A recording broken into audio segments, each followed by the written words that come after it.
Sharon Davies, ladies and gents. Do you know her? I do, because I'm of that age. I'm an oldie me. For those that don't, Sharon Davies was a swimmer for Great Britain many, many years ago when I was a kid. Probably 70s or 80s. Very successful swimmer. Very, very good swimmer. She won various medals at various distances throughout various competitions like your Commonwealth Games, your Olympics, your World Championships. I think her best medal, I think she got a silver in an Olympics, I think.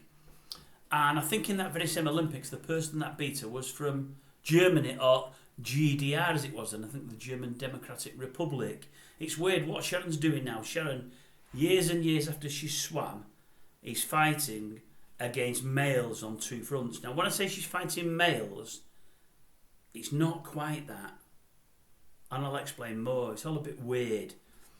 Many, many years ago, she came up against this woman who had so many drugs in her, and such a kind of drug that really gave this woman all the characteristics, strength, endurance of a male. The GDR were doing this all the time with their athletes, and they were winning trophy after medal after medal after medal, breaking world record after world record after world record. Everybody out there knew they were cheating, but nobody did anything about it. And this young lady that beat Sharon Davies, I think it was to an Olympic gold medal. I think Sharon was in the silver medal position. I think at the time probably broke a world record and battered Sharon Davies, but it was an unfair fight. Because for all she's swimming against a woman, the woman's got the, as I say, the strength, the stamina, the everything of a man. And she's always been against it ever since. And she's always been campaigning, not so much to get the gold medal for herself, because it's pretty hollow 30, 40 years later. It's been given now, but to have all the records taken out of the record books because she thinks they aren't genuine records, and it's the girl's not deserving of it. In a weird way, she's always said she doesn't blame the girl that beat her.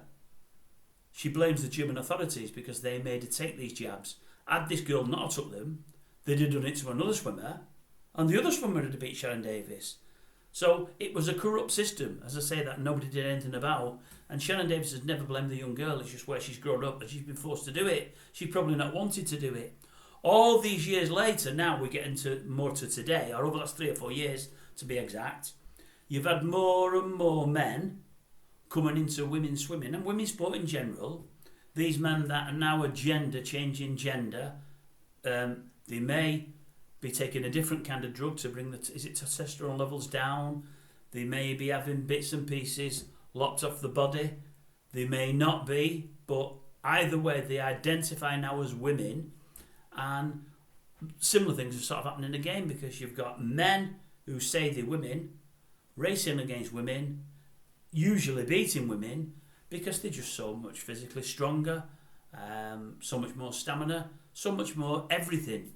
Now, I believe what they initially started to do a few years ago was give them some drugs, I think, to bring down the levels of testosterone, I think, to try and create a more even playing field. But scientists have said it's not creating an even playing field. Men that then identify as women have got something like 80 or 90% more strength, more stamina than a woman has, more muscle mass, more everything. And even though they're trying to bring this more level with drugs, it's still going to bring it down another 10%. So if a man goes against a woman, 9 times out of 10, they're going to beat that woman. And Sharon's been campaigning against it for years. Some sports now are going the way that she would like, and banning trans men who identify as women from competing against women. Some still haven't. And because of it, she suffered all the same kind of things that people like J.K. Rowling have suffered, and the lady that was giving the talk at the Oxford Union a few weeks ago, Kathleen something or other. I should know. I don't. I did something on it. But I don't know the lady. I do apologise.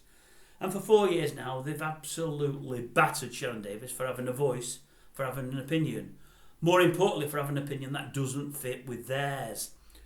They've got onto charities. She says she's worked for charities for a number of years. Some of them for 5, 10 and 15 years.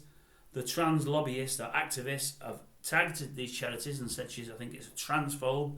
They've dropped her like a stone, which I find crazy. She's worked for these charities for no money, helped these charities to gain money on the back of her name and reputation, and as soon as something said anything derogatory towards her, because the masses are worried about the minority because the minority is shouting so loud and they don't want to be tagged with any of the same brushes and want to be seen extremely PC and all encompassing and all open to everything and everybody, they've dumped her. But she's lost other things. She's lost contracts with advertisers, everything. She nearly lost her home. She's had massive problems. But still, she fights on because she cares for women. And I think it's admirable. She has got a couple of supporters. She's got Daley Thompson. Wouldn't expect anything else of you, Daley. Wouldn't expect anything else because if people are telling you, don't support her, don't listen to her and don't stand up for women, you're not going to listen to anybody. You're going to do what's right. It's always been your way. I would expect you to do exactly what you're doing and I would imagine you're the best ally anybody can have. She's also got old Sebastian Coe. I'm not as fulsome in praise for him because I'm not keen on him at all. I know he loves himself. I know he loves his own voice. I quite like my voice, to be honest with you. I talk a lot. No, I don't really. I do talk a lot. I don't like my own voice. But Cole loves himself. Always did. Wants to be heard. I'm not a believer in old Sepco. I'm not at all. But Daley Thompson, I respect massively. Sharon Davies, I respect you massively. I know a lot of sports now are stopping this practice of men purporting to be women and racing and competing against women. I know your sport started to do it as well. I hope it carries it all the way through. We need to get rid of this altogether. Men, born as men, compete as men. Women, born as women, compete as women. Women change into men, men change into women. They can go in a separate competition and that's fine.